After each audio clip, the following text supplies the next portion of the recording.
एक खोया हुआ लैंटर्न 8 साल बाद जस्टिस लीग की शैडो से निकलकर सामने आया है। फैंटास्टिक फोर एमसीयू में कदम रख चुकी है और उनके रेट्रो फ्यूचरिस्टिक सेट्स और सूट्स हर फैन का दिल जीत रहे हैं। मैफिस्टो की चालें कैंग को पीछे छोड़ सकती हैं और अवेंजर्स का फ्यूचर बदल सकती है। सुपरमैन एक नई सीरीज में वापसी की तैयारी कर रहा है, लेकिन एडवाइस उसने सुपरमैन लेजेंड से नहीं ली। क्या आप जानते हैं क्यों? जेम्स गन ने खोले हैं बैटमैन, वंडर वुमैन और सुपरमैन को एक साथ लाने के प्लान्स, और एमसीयू के पोस्टर्स, कास्टिंग, र्यूमर्स और एक वायरल फोटो ने फैंडम को फिर से हिला दिया। ये super friends, welcome to our channel the super hero universe where legends rise. आपका बहुत बहुत स्वागत है वीकली सुपर न्यूज के एपिसोड 17 में।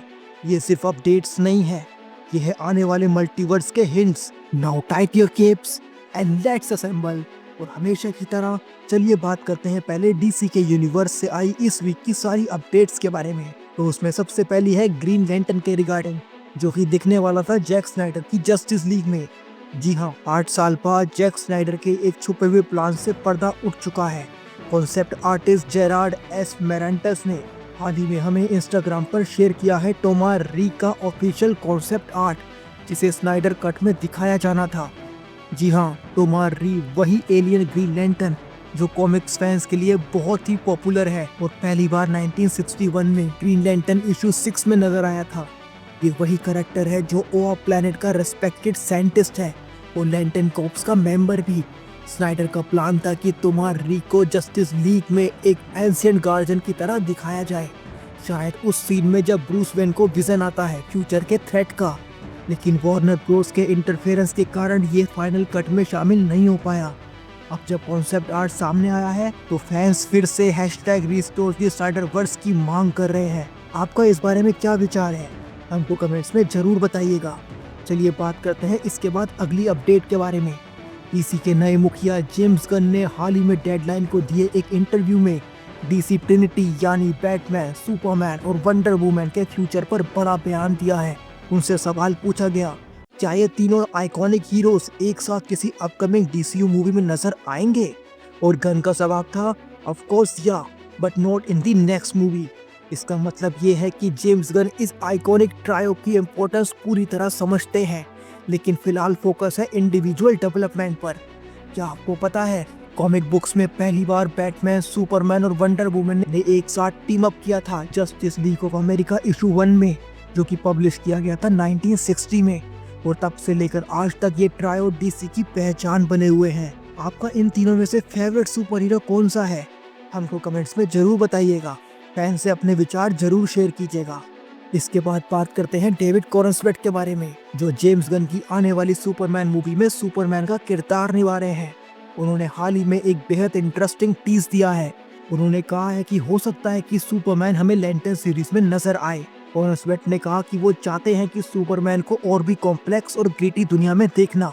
यहाँ तक कि उन्होंने R-रेटेड प्रोजेक्ट्स में भी सुपरमैन की प्रेजेंस की बात की।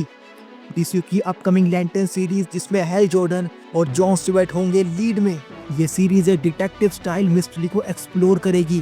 क्या आप जानते हैं, सुपरमैन और लैंटर्न्स के बीच पहले भी कई बार टीम अप हो चुका है, जैसे कि green lantern Superman legend of the green flame comic book में, जो कि पब्लिश की गई थी 2000 में, जहां दोनों ने मिलकर एक एंशिएंट पावर से लड़ाई की थी।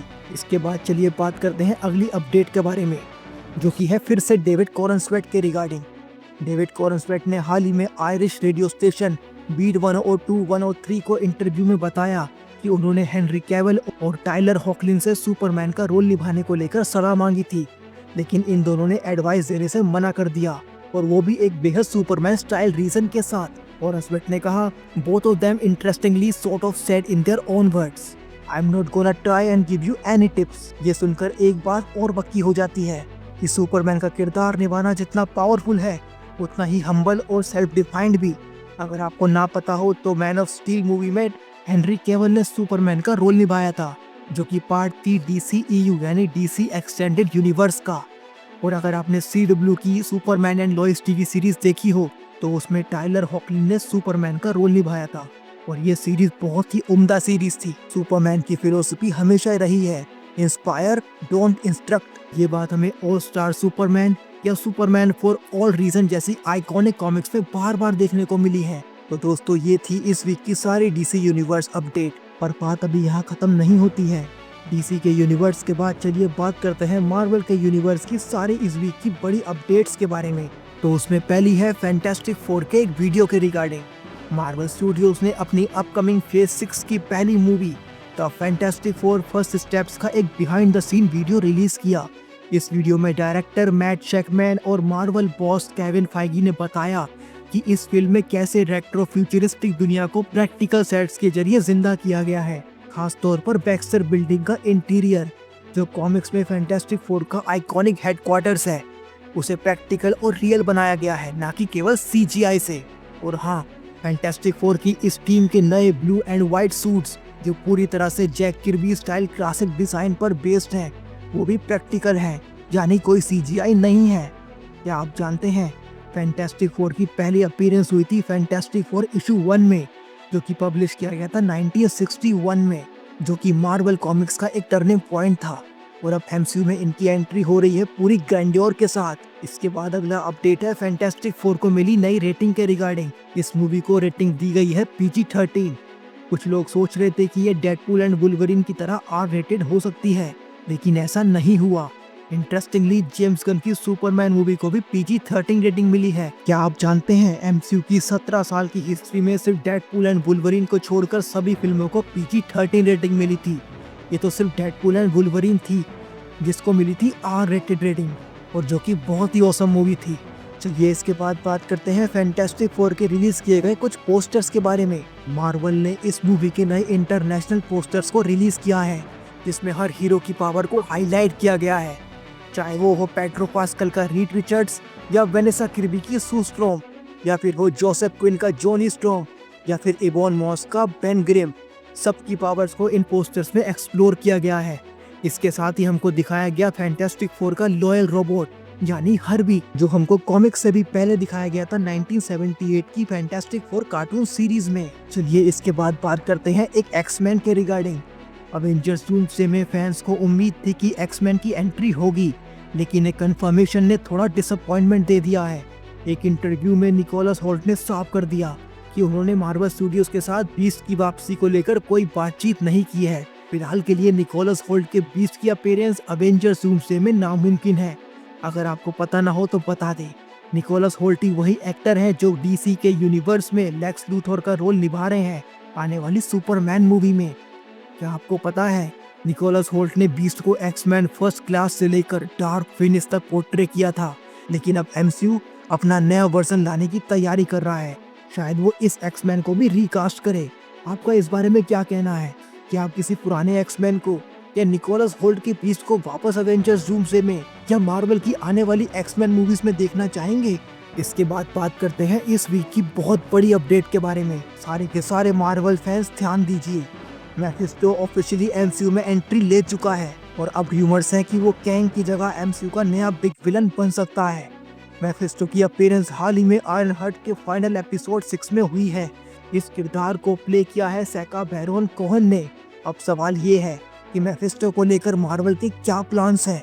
अगर आपने हमारा आयरन हार्ट की एपिसोड 6 का ब्रेकडाउन नहीं देखा हो, हम आपसे रिक्वेस्ट करना चाहेंगे। हमने इस सीरीज के सारे एपिसोड का ब्रेकडाउन किया है with overall story and all MCU and comic book connections के साथ, और आप सबका बहुत बहुत थैंक यू। आपने इस ब्रेकडाउन सीरीज को बहुत ही पसंद किया। चलिए वापस आते हैं वीकली सुपर न्यूज के इस एपिसोड पे। क्या आप जानते हैं स्पाइडरमैन, घोस्ट राइडर या मिडनाइट सन्स, मैफिस्टो इन सब में परफेक्टली फिट बैठता है। अगर बात करें कॉमिक्स की, तो मैफिस्टो पहली बार नजर आया था सिल्वर सर्फर इशू 3 में, जो कि पब्लिश किया गया था 1968 में। इसके बाद अगला अपडेट है मिडनाइट सन्स के रिगार्डिंग।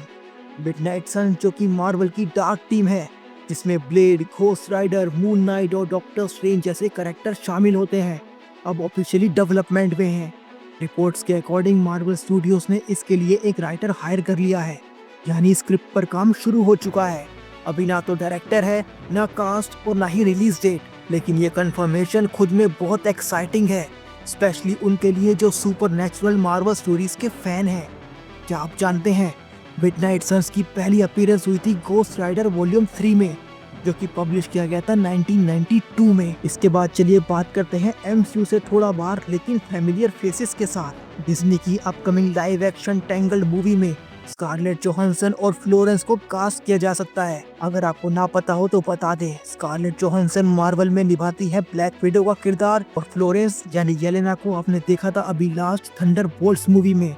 हालांकि डिज्नी ने अभी इस पर ऑफिशियल कंफर्मेशन नहीं दी है, लेकिन माइकल ग्रेसी इस मूवी के डायरेक्टर बन सकते हैं। एमसीयू की ब्लैक विडो और येलेना अगर टैंगल्ड में साथ आती है तो वो भी एक मल्टीवर्स मूवमेंट जैसा होगा। चलिए इसके बाद बात करते हैं पेड्रो पास्कल के रिगार्डिंग। पेड्रो पास्कल की एक नई फोटो वायरल हो रही है जिसमें वो पोस्ट कर रहे हैं जेसिका एल्बा के साथ, जिन्होंने 2005 और 2007 की फैंटास्टिक फोर मूवीज में सुजन स्ट्रॉम यानी इनविजिबल वुमेन का किरदार निभाया था। ये पिक्चर नॉस्टैल्जिया और नया एमसीयू फ्यूचर दोनों का मेल है। फैंस सब गैस कर रहे हैं, क्या जेसिका एल्बा को एमसीयू में कोई कैमियो मिलेगा? ये तो आने वाला वक्त ही बताएगा।